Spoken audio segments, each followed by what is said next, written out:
Hello, and welcome to another reading from the book That I May Know Him, a daily devotional. Today's reading is entitled, My Grace is Sufficient for Thee, October 4th. And he said unto me, My grace is sufficient for thee, for my strength is made perfect in weakness. Most gladly therefore will I rather glory in my infirmities, that the power of Christ may rest upon me. 2 Corinthians 12, verse 9. Please note that the I in today's reading refers to the experience of the author and not the experience of the reader. Through all my sickness the last 8 months, I have had during my sleepless hours the most precious contemplations of the love of God to man, expressed in the wonderful sacrifice made to save him from ruin.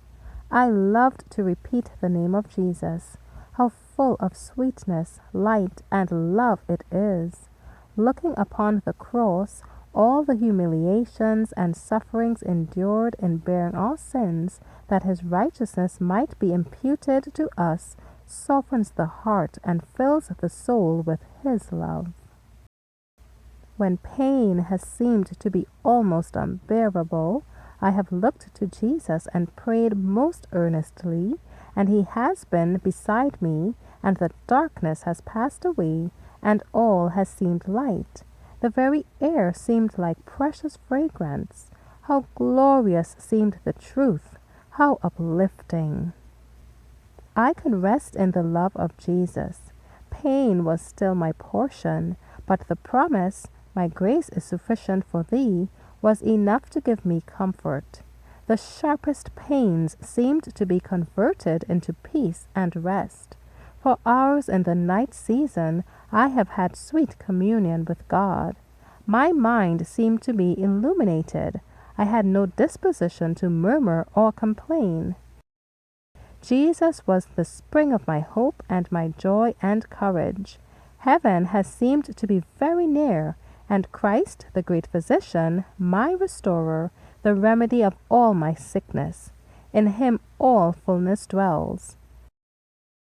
Jesus is music to my ears, and although drinking the cup of suffering, the water of life was presented to me to quench my thirst.